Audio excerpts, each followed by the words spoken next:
Sorry. I'm effing annoyed.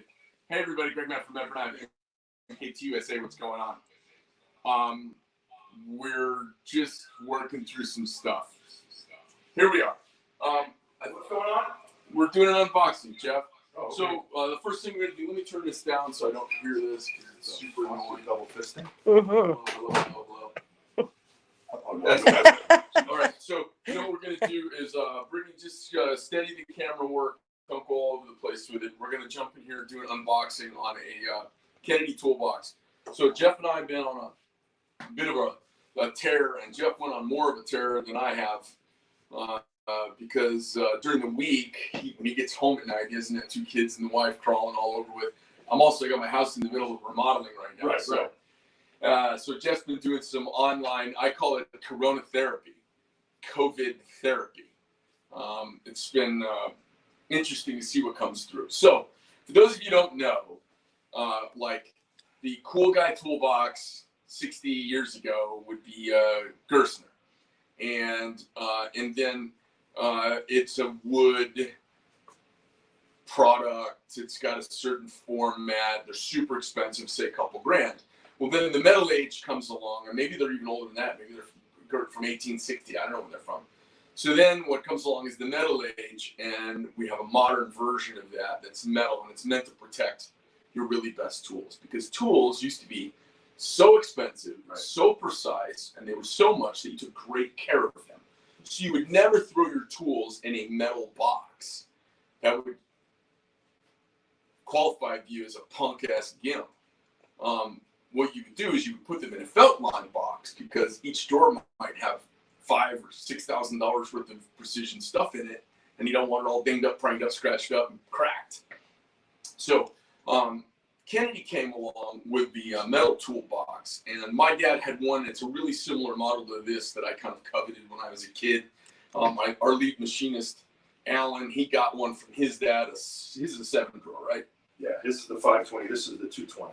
So this is the 220. So we're doing an unboxing for a Kennedy toolbox. Now, this thing comes in at around $260 by the time shipping and all that. It gets to your door. It's around a 300-bone toolbox. So you can imagine the Home Depot version of this that you pick up for cheap. What are they, $50, $60, something like that? We all have them. I mean, they line our garages and our pickup trucks. And Alan's, hopefully we can show that one too. That's a really, really nice one. That's the next one I'm going to get. That's the one that has the felt line. Very cool. So Jeff got this. We're going to take a look at it and let you guys see it, and we're going to comment about it. The thing, for those of you guys who are not like tool, if you're a bit of an ingenue to the tool world, really good Kennedy toolbox has got a brown crinkle coat on it. I think that's the only coat they've ever put. Did they do a red? Or? They do a red, yeah. Actually, I found out some stuff as I was researching all this. And we'll talk more about it. The red is for one specific industry where it's potentially low light. If you're out on oil rigs or if you're in low light industrial scenarios, they painted this not high vis red, but it's a firecracker or fire engine red, and it adds some visibility in low light conditions. But yeah, that was on purpose and thought through, and it's pretty cool. But this brown crinkle coat is like their signature color. It's really cool. Cool. So why don't we let's move over to the corner. Brittany, why don't you move over here, and Jeff, why don't you let me just scoot this over towards you. So go ahead. Let's let you. So we're using this is the first knife I ever made. That makes it special. Number 1. So get over here with the camera, Brittany. All right. So see, it's packed in here. It's got some nice preformed foam. This is their 20-inch box, right, Jeff? Yeah, this is their 220B. It's 20 gauge, 2-drawer. It's the largest in their handheld series. What they're most famous for is this is called their signature series. They make a few different lines, all USA made, but this is their largest, what's called handheld. Cool. The one that Alan has is one that's a tabletop version, and then like most companies, they have these full machinist box and then rollers. So this is a vinyl covered steel handle. It's one of their signature items, and then the crinkle color brown. And then let's go ahead and pull it out of here. Let's check it out, and let's just sit it. Why don't you set it right here on the box this way? So one of the things you'll notice about these guys when you get All right, so let's just unpack this for a moment intellectually, since we're unpacking it physically. You know, the idea here is like, oh, is there some amazing quality to the Kennedy toolbox that there isn't? Is there some amazing thing going on here? Well, let me see. That's locked as standard because these are locked. So I'll talk to you about a couple of things. This is my take on this. Is there some amazing quality that is not here, that is not in a Asian-made box? And the answer is no. Is this box amazing quality compared to high-end Asian-made? No, it's the same. The difference is this metal was made here in the United States, and at that metal factory, that mill, people all have workman's comp, and they have huge compliance costs to keep the environment clean.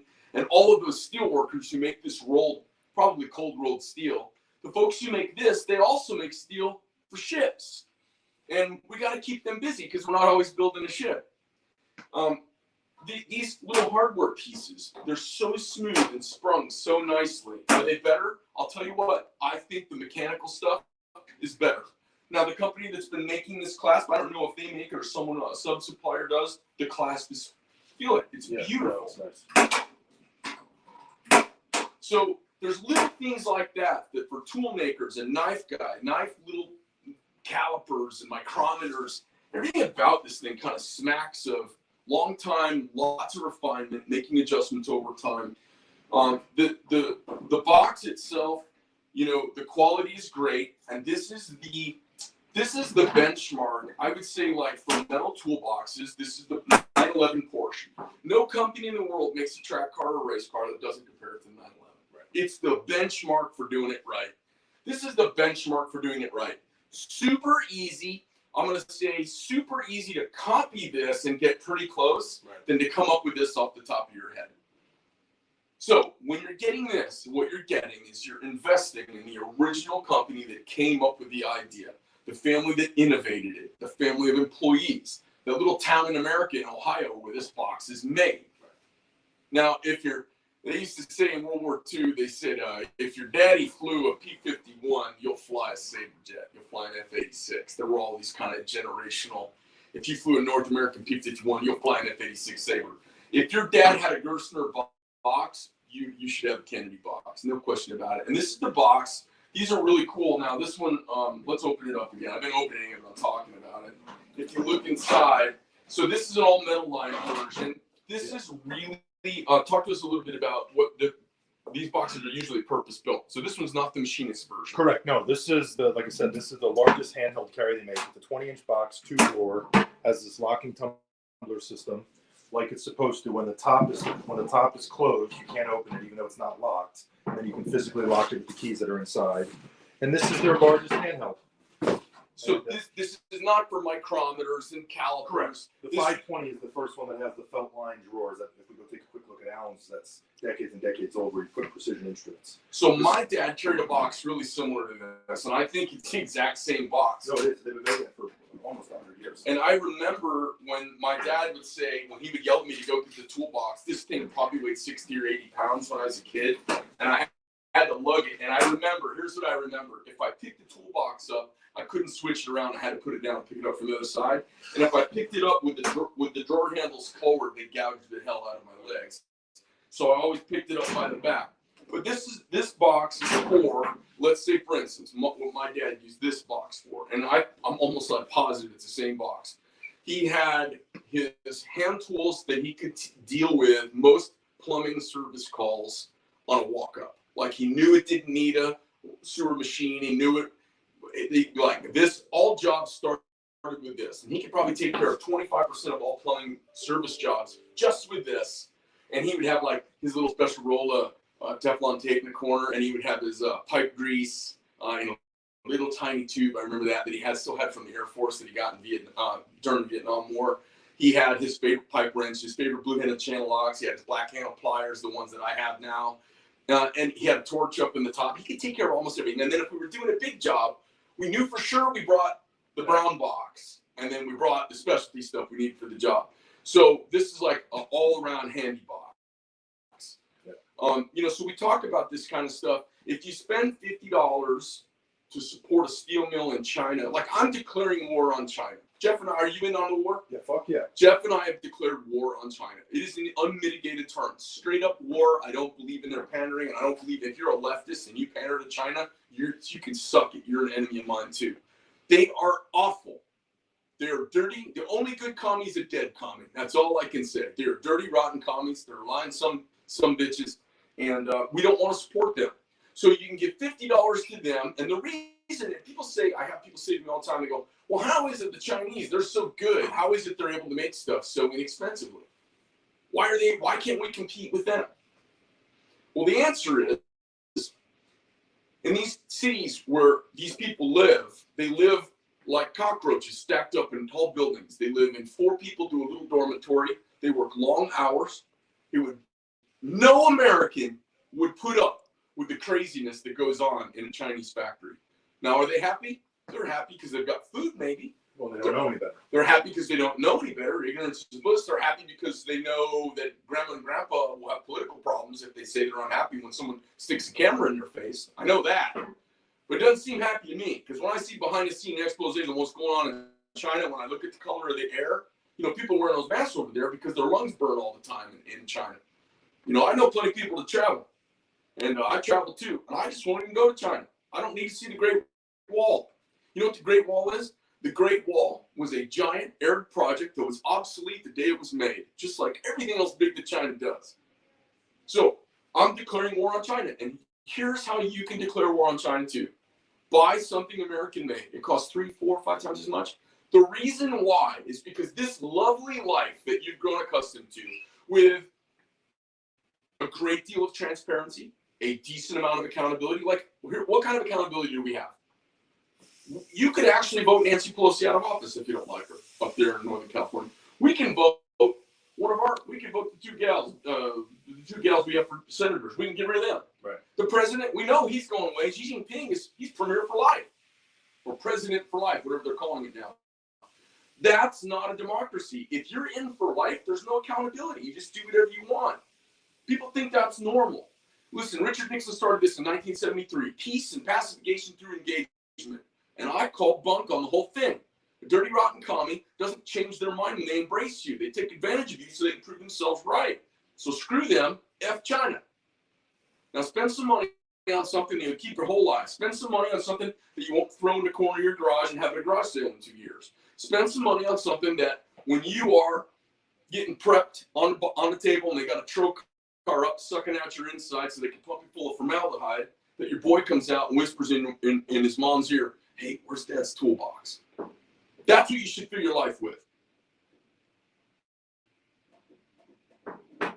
All right, that's my rant for the day. Now we'll move on to other stuff. Yeah. Jeff, awesome toolbox. Thanks for letting us see it. Yeah. And I'll get you the rest of your stuff here in a few minutes, all right?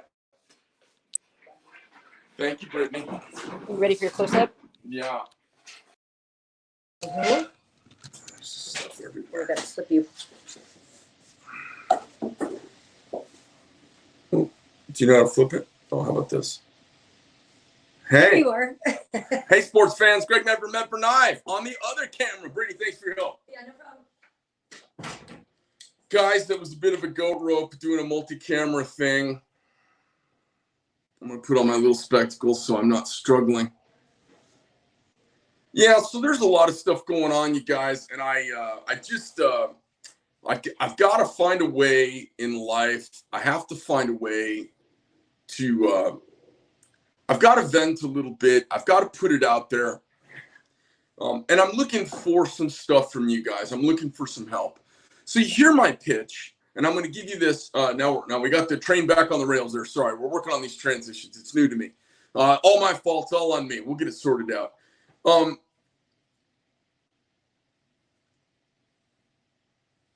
I think if we just say F China, it's vacant. It's not intelligent. When we say,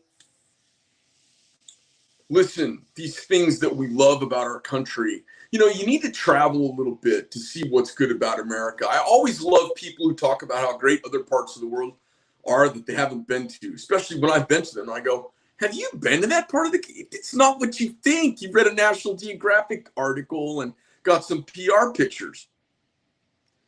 If you look around the world, what you'll see are a lot of countries trying to do right. You'll see some countries really doing wrong. What we know is that dirty, rotten commies, they've got 100 years of track record ruining everything they touch. Now, they don't mean to. That's the thing about dirty, rotten commies. They mean to do good for their people. The problem is communism. Communal thinking, just like working for large government. They say working for big government literally makes you less intelligent if you are above the mean intelligence. These are studies that are like actual science. Actual science is when you work for Big Brother in big organizations and you are above average intelligence. When tested, first week on the job, 1 year later, you actually test not as smart. Now, that could be all sorts of things, but it's consistent. Either you stop using your brain as much or you're not as creative because you've got ways you have to do things working for the big machine. But it's a fact, when smart, intelligent hustlers are put into the big machine, they get dumber measurably. Therefore, easy for Greg, big, unending government can do nothing but make one stupid. And collectively, it's the dumbest thing ever. You ask your average person one-on-one, hey, would you lynch that guy? Your average person one-on-one would say no. But you get 1,000 people together and get a couple people pushing in the right direction, and you can get a group of people to burn 12 million folks, 6 million of them Jews. If you asked your average German if they felt like rounding up all the Jews and burning them was a great idea, your average German who completely let it all happen, they would have said, nein, das ist nicht gut. Was ist los, Menschen und Kinder? Nein, das ist crazy. Remember, I'd say crazy in Germany. But you nudge them in just the right direction in a group, and they'll come off the rails, and they'll round people up and kill them. And this is what communists do. It's what fascists do. This is what happens when there's no accountability. And it's what happens when you let the group zeitgeist take over. Voting is important. It lets everybody know their time is finite and their time in power will end. It's super important that we are pushing our people out of office. I know 3 things that would save the United States for hundreds of years. I have 3 of them. They're in my hip pocket. When I'm ready to run, they're the agenda I'm gonna push forward. There are 3 things that would save this country, top to bottom, done. We'd all sit back and go, oh my God, that'll actually fix everything.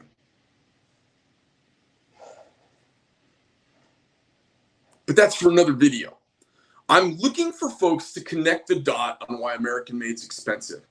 I still get emails occasionally, and I still get text messages, and I still get Haymarket comments where guys say, when you make an entry-level price knife, I'm going to support you. And I go, what planet are you on? It's really, really, when they say, when you make a price competitive entry-level knife to the Chinese, I will support you. That's like saying, when I'm less retarded, I will support you. The problem is, guys, let's just look at making knives. You've got a steel supplier and a titanium supplier and a hardware manufacturer. And all of that raw material, just to buy it here in the United States, costs more than to buy the done product in China. Now, the reason why, and let me just break this down for you, it's the EPA, it's OSHA, it's labor costs, it's environmental. The EPA, I had a guy that works for the EPA tell me he'd worked for them for over a decade and never actually prosecuted or hunted down a real case of intentional malicious pollution, not once in a decade. The EPA, see what they're doing is they're just they're a body that maybe transparency, communication, and expose has made them almost irrelevant. You know, imagine if you're a company who gets videoed polluting. How does that look on social media?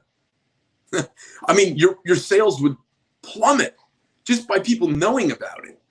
You know, in the light of full disclosure, bullshit has a tendency to go away. It almost has to.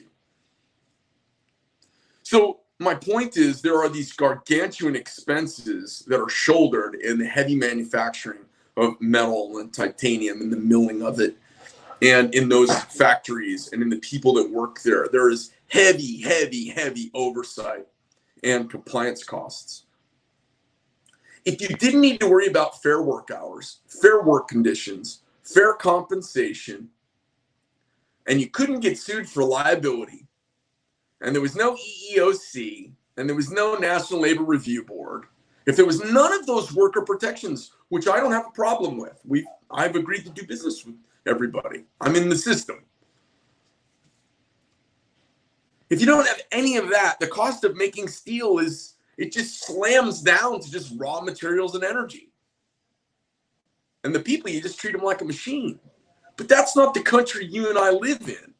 We live in a country where those folks, their kids go to school with our friends and people we know, maybe even in our neighborhood. You know, I buy a lot of steel from Niagara Specialty Metals up in upstate New York. They're employee owned. Everyone's fairly compensated. That costs money, and we love American companies like that. All right, look, we're going to bring our first guest now, and I'm going to connect the dots on some physical stuff more as we move forward when we have a moment. Hey, Billy, if you're in the background there, pop my first guy on with me. Who are we talking to, and what's the story? Mark, what's up? How you doing, Greg? Good to see you. I'm great, thanks. Let me turn the volume up so I can hear you. Oh, I'm sorry, I'm outside. Not much. I was out here weeding the flower beds and thought I notified you came on live, so I thought I'd pop in. Nice. Did you have an American-made story for us? Yeah, really. Just it's a company that I discovered not too long ago. It was actually on a news show called American Giant. The sweatshirt company. Yeah, I love their sweatshirts. I do too. Now they're not cheap. No, but you don't have to have 50 of them. No, but you could get in a fight in one. Like, I think if I'm going to get in a fight tomorrow, I'd want to be an American Giant sweatshirt. Well, yeah. Matter of fact, I just took mine off. It's a little bit too hot. I'm wearing it outside. But they use American-made textiles, cotton grown in the American farmers. Yeah. They reactivated some old textile factories. They weave the cloth here. They make it here. And again, they're not cheap. It'll probably be the most expensive sweatshirt you buy. Oh, for sure. It is absolutely high quality. And again, I wear it almost every day. And that's what you get. And I think part of it is we get in this culture of consumerism where you got to buy. You got to have multiples of an item. Buy quality once. You know, it's funny you bring this up. Like, I know a lot of lefties. It pains them to listen to me. The only thing worse than a dumb conservative is a smart conservative. It drives them nuts. But here's the thing. When they start hearing me talk about consumption and consumerism and taking less from Mother Earth, I got to start tilting their head a little bit because they're like, oh, this guy seems like a capitalist. It takes almost as much blood energy from the earth to make junky products as good products. So you might as well it takes more because you're making more of them. You're making more crap. Make them a bunch of times. And what you're doing is you're wasting that resource. It could have gone into a quality product, but it went into a shitty product. It's going to end up in a freaking landfill. It's almost a misappropriation of human effort. Yeah. Yeah. You know, that's funny. The Chinese, they could actually focus on making badass instead of junk. I mean, lots of everything. Well, they could, but that's not their fault. That's our fault. Right. Because they're going to make what we're going to buy, and we want cheap shit. We want a $39 DVR player from freaking Walmart, and if that's what we want, that's what they're going to make. Mark, what do you do for a living? Well, I'm a retired soldier, and I'm a school teacher. Oh, okay. So it's not like you cut a fat hog in the ass and you're a rich guy. No. Yeah. Well, I'm not saying that to be disparaging. I'm saying No, I understand. this movement is for all Americans. It's not for rich guys who can afford to buy expensive stuff. It's for all of us. We can't afford to buy junky stuff. No, we can't afford to buy junky stuff because what happens is, and I think what's happened is by moving our production overseas, what we have done now is we used to be the thing I teach high school. The thing I tell my kids, I says back in the day, you used to be able to go out, graduate high school, get a job, and one working parent could support a family of 4 and live a decent life. Yeah. Nowadays, both parents have to work, so the kids are at home by themselves, and that causes a whole host of other problems. But we have driven down salaries to the point where you're scraping to get by, and we're spiraling downward. If we kept the manufacturing here, people can still earn a living wage. We don't have to buy 50 of a thing. We buy quality products, buy once, pay once, and we're doing this to ourselves. On this point, I'm gonna exit our conversation on this point here. Sure. It's just economics. But what happens if in the 1950s and 60s you double the American workforce? What happens to the salary of the average worker? The wage. If you double the workforce, the same amount of jobs, sure. What happens to the wage? The wage goes in half. Goes down anyways, right? Yeah. So after World War II and the feminist movement of women departing the home and mostly being lied to by a bunch of angry feminists that you can't be equal unless you do a man's job and have financial independence and equality, we dumped twice as many workers. Now, look, I don't know what the answer is, and our society is going to struggle and we're going to find our way. But when you double the workforce and you cut down on jobs at the same time, but not quite as fast as you double the workforce, it puts downward pressure on salaries. Nobody talks about that when they talk about income equality, income gaps. They talk about equal pay in the workplace because I'm all for equal pay. But when you double the amount of people that are there for every job, all of a sudden there's this huge pressure to push wages down. And I think we've been struggling with it for a half century. Nobody ever talks about it. And I'm not saying we should go back and kick girls out of the workplace, but it's a reality. Just like I'm not sure what the answer is to this China thing, but the reality of the fallout of it, we're suffering it right now for sure. Well, listen, thanks for jumping in and saying hi. And on that note, I'm going to move on and bid you have a safe week. Thanks, you too. Thanks for stopping in.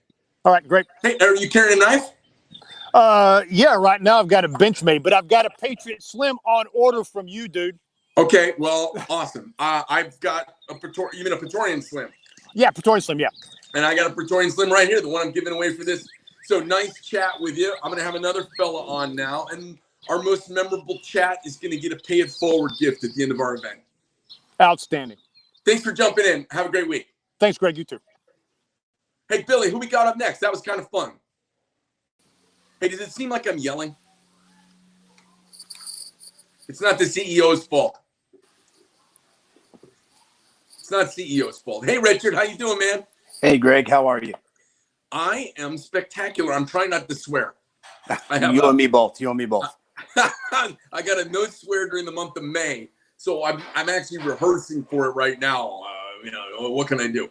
Go ahead. Good. Hey, quick story. About a week ago, I decided I wanted a custom knife, and I wanted some stuff engraved on it, and getting ready for retirement. So sent in an order, and within a week, had it turn around out the door. It's in the mail right now. Now, what company? Spartan Blades. Love those guys. And Spartan Harsey folder, EGA, Semper Fidelis on the lock bar.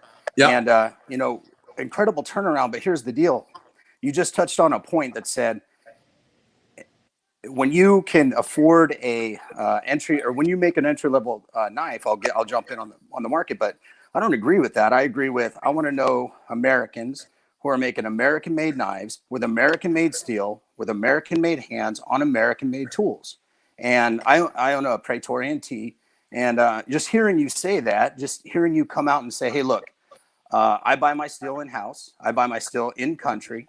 And on top of that, I'm on a mission to buy tools made in America, SK, whatever it is. Yeah. Because I want to turn products with American made products.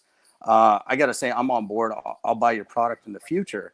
I'm on board with it. And it's really hard as a consumer to understand, hey, is this company made in America? Is it manufactured in America? Is it assembled in America with American made goods? And then on top of that, when you want to get down to it, is it made in America with American made goods on American made equipment? That's the real deal. Like, that is a company crazy. that's in, yeah, absolutely. It's crazy. So last night I was talking to the boys because I'm thinking about starting a toaster company. Now it sounds really goofy, but you can't get an American made toaster.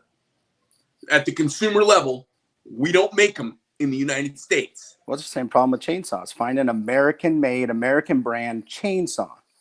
So I said, listen, I happen to be in the metal smashing business, so I penciled up an idea for a toaster. So I'm working on it. But the guys send me these articles. They're like, oh, check it out. There's 6 companies that make American made. And it's American made toasters, 6 American made toasters for your Christmas season. And I look at every single one of them.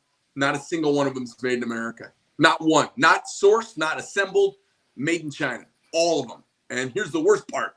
I've got Wolf, which is a premier appliance manufacturer, right? Wolf toasters made in China. And they're $500 and $600. I almost had a heart attack. I'm like, wait a minute.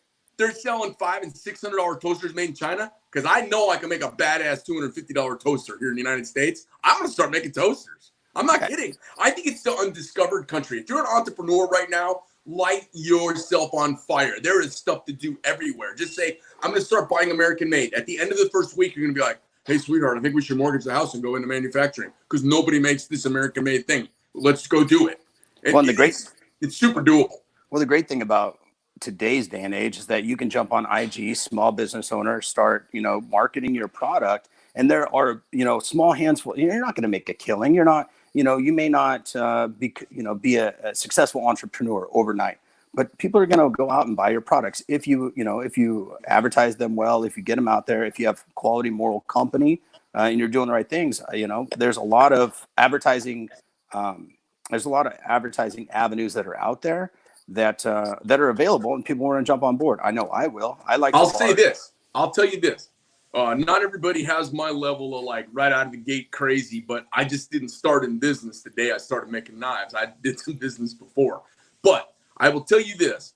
If you make a quality American made thing and you're just a country bumpkin on the social media, you'll be so busy you won't know what to do with yourself. There's an insatiable appetite for American made. It's insatiable.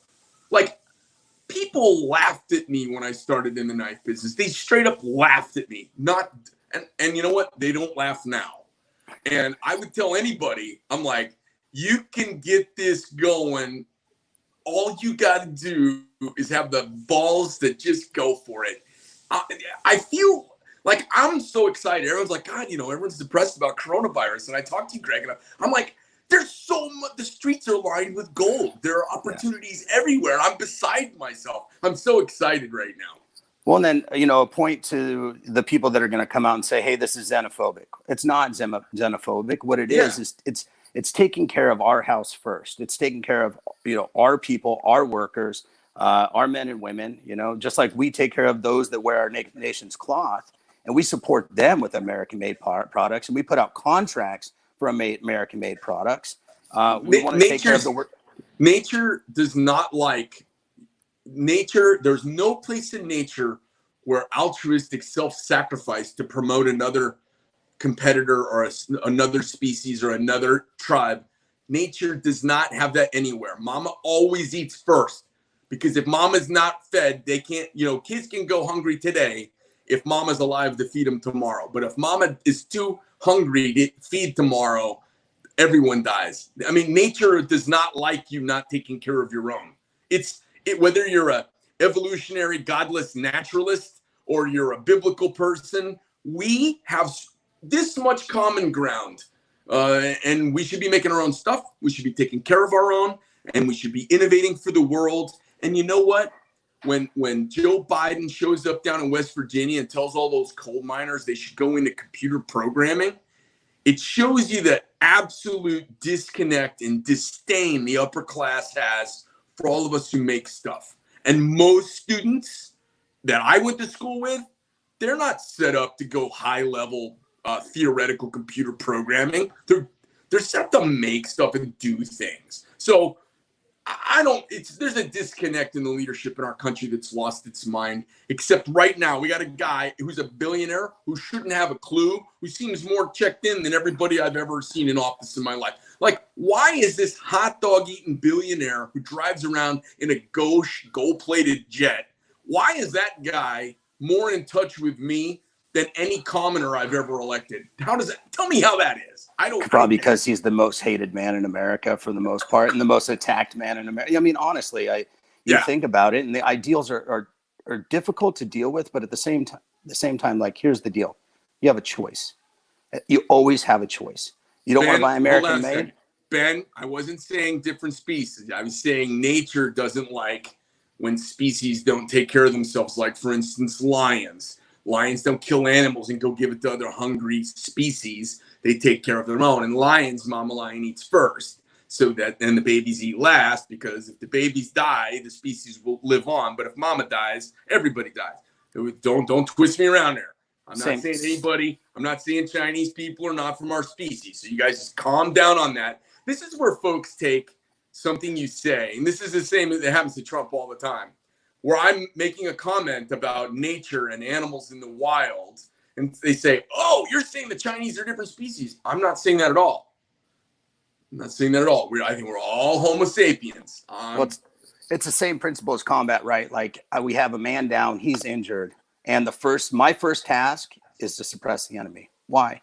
Because I don't need 3 more men down on the ground trying to save 1 more man. The first thing I need to do is create space in the battlefield to address that problem. Same principle, when we get out there and taking care of our own, is we have to create an environment to be there to protect and create our own. And that's the same thing. We're voting with our dollars. We're voting with our votes. And, we're voting with our information. I think one of the second and third order effects that comes at a cost of overseas manufacturing is we're giving away our ideas. We're giving away our technology. Absolutely. We're giving away our capabilities. And that's where clones and different things come onto the market that are, hey, that looks like an awfully it is like mine, because I sold them the rights to manufacture it. And they took that information, that technology, or that design, and they just took the information from it and then tweaked it a little bit. It's worse than that. We've got them over here, our universities. And I was educated in the Northeast. I went to 3 prominent Northeastern universities, starting at the University of Massachusetts. They are communists and socialists at their heart. They're pushing that agenda. They have a naivete that is unthinkable. And our universities around the country are letting in these Chinese students who pay full tuition so that they can bolster their endowments, because it's about dollar signs, because they lack fiscal accountability to manage their own budgets.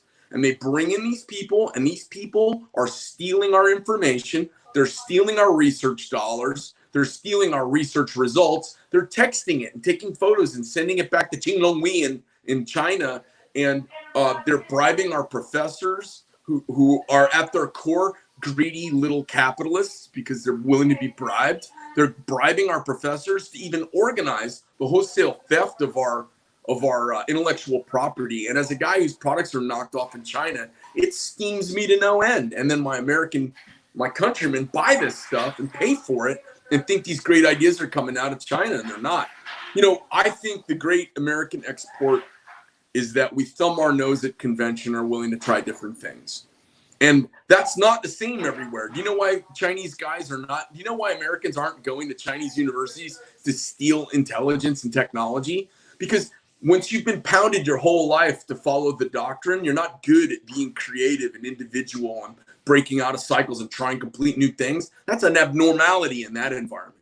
That's the normal in our environment. Everybody here thinks they're better and smarter and will try something kooky, especially if they can make a buck. Absolutely. I mean, that's, again, that's where our country's founded on, right? Like, rebel against and kind of create your own foothold and put yourself up by your bootstraps and make a place in the world. And we're proud. We're proud Americans. And, there comes a point where you have to, especially me, I have to separate politics from everything else. But, I will stand on the stance, and I'm proud to be American. I'm proud to serve this country. And at the end of the day, I'm proud to vote with my dollar on American-made products. And it's a difficult task, because there are a lot of things out there that are, that are made specifically somewhere, Germany or Switzerland or whatnot, and you're seeing an increase in American-made products, watches, for example. And it's a good thing. Support them with your dollars, and Richard, you'll see more of it. thanks for stopping in. I really appreciate it. I'm gonna depart with a thought on what you just brought up, and then I'll move on to our next guest. But thanks for stopping in. Appreciate you adding to the conversation. Smart guy. Nice to have you on. Yeah, thanks, Greg. Appreciate it. Yeah, take care. Yep, out. So, he brought up a really cool point before we dive into our next chat, is that, man, I got a lot going on, and I got to keep my train of thought going. So bear with me for 1 second. Oh, hell. Oh, well, sometimes it just goes away and it's gone, and I can't get it back. It'll pop to me. Hey, Billy, toss over my next guest. Who do we have on now? Is this Jack? Yeah, this is Jack. How you doing, Hey, Mr. Jack, Medford? how are you, man? Hey, I like your product and I like what you're doing with the American-made stuff, but I do have a gripe with you. Uh-oh. You made this beautiful marine knife, and you left out Army, and it hurt my feelings, But I understand you're a Marine, and I have a high level of respect for Marines because I'm actually in the Army and I work joint, so I'm mental health, so we cover everybody. And, okay. But I was just joking with you about that. It'd be nice to see your Army knife, though. Well, honestly, 2 reasons. One, I feel a little bit like a poser if I do anything Army because I'm not an Army veteran. So I feel a little posery about that. And the Marine Corps stuff, I just, I have this kind of visceral connection with the Marine Corps because I'm a former Marine. So it is not intended to be a slight on the Army guys. No, I know. I'm just joking with you. I know. Right, cool. I highly understand. I highly understand. So, Jack, tell me, you got an American-made story, or did you just get on to? I just got on to mess balls? with you, Okay. I'm still in, so I'll stay away from politics if I Okay. do anything live. But my American-made story is this: I support all American-made countries as much as possible, but it's very, very hard to, just because there's a lot of stuff that's made other places and shipped into here. So this is what I wanted to mention from my last caller, and Jack, you brought it up. There's a place where Jeff and I have arrived where you can't just do American. So what we're doing is we're trying to get to a percentage of American made in our lives. And then our next level of international purchases are our allies. Countries that are good global citizens. Taiwan, great global citizen. A functioning, no-kidding democracy that's good to its people. And it's a thorn in the side to China. The enemy of my enemy is my friend. South Korea, great country, great people, love it. Italy, Germany, France, Spain, England. These are all good global citizens doing good. They've got good safety social networks. They've got good environmental track records. That's who, we've decided okay, it can't be all American made, but if it's going to be international, it's damn sure going to be with allies who are good corporate and global citizens and national citizens, not bad players. I think China's a bad player. I think Venezuela's a bad player. I think Russia's a bad player. So we're just blocking those guys, kind of declaring purchasing war on them. What do you think? Does that seem reasonable? I got no volume on Jack. I'm not 5x5. So Jack, I'm going to assume you just totally agreed with me. I'm going to cut you loose. Thanks for stopping in, man. All right. Keep doing what you're doing. Thanks. See ya. All right. I'm sure there's nobody else, Billy. We're working on it. But guys, that's the show for the day. Oh, wait a minute. Ferocity, what's up, man? What's good, brother? About to go fishing. How are you? Good. What's your real first name? Antonio. I'm Greg. How you doing, man? Doing pretty good. I've been studying all day, and I haven't seen my friend in a long time. It was his birthday a little while ago. Yeah. So today we're going to take a day off and go fishing, even though it's almost 5 p.m. Oh, fantastic. Where are you? Indiana. I love Indiana. And I love Indianapolis. I love going up there. Yeah, it's a beautiful place, man, especially up here in the northwest part of it. Okay, cool. Did you have an American-made story for us? Because I've been through the Indianapolis Museum of Manufacturing and Trade there, and I know how many great companies there are in Indiana. So tell me, what's your great American-made story? So we've got a little fair here in my little city of LaPorte. And over here, we got this little area called Pioneer Town, where we have this gentleman. His name is Merle Miller. And he started, basically, he built this little shed, filled it with anvils, filled it with hammers. Okay. And he invites people, the community, to go in there and learn to do blacksmithing. He gets cool. his coal from South Bend. He gets the iron from Detroit. And we just go out there, we make little S-hooks, we make leaves, we make knives. Probably not as good quality as the ones you're making out there, but I'm sure they're super cool. they are very, very cool. Yes, they are indeed. Well, I used to go to the living museums when I was a kid. Pioneer Museum here in Arizona, and then we had Sturbridge Village up in Western Massachusetts, and then Colonial Williamsburg. And I remember I would go through all these places, and I would go through like Mount Vernon to see George Washington's home, and you'd walk these properties and see all these things, and wow. And my mom knew whenever I went missing, she would go over to the forge, and I'd be hanging on a thing. They have those little stanchions with the ropes for the tourists to stand behind while they. Yeah, that's how it is. And I would just be there leaning, watching the blacksmith work away. And I'm telling you, it's one of the formative things of my youth. Well, thanks for stopping in. If there's nothing else, I don't want to cut you off, but I got to move on. Thanks for coming in and saying hello. Do you own a Medford knife yet? Oh, dude, no, I'm 200,000 in debt. I gotta put priorities first, man. I'm studying right now to take my board exam. So what's another $500 if you're 200,000 in debt? Oh, I'm just kidding. Hey, what are you studying? What are you going to do? What's the plan? MD. I'm studying medicine. How far in are 2 years in? 2 years in. Got 2 years to go. I got my board exam in January. When you wrap it up, I will expect to make a knife for you with one of the little Dr. Swirlies on it. All right. I don't know if I want to be that fancy, but I'm definitely getting to Medford. That's for damn sure. All right. Well, we'll be ready for you. Thanks, man. Have a good one. Take care, brother. Later. All right, sports fans. Greg Medford, Medford. Hey, Billy, is there anybody else hanging in the queue who just got a chat, or you want me to bounce?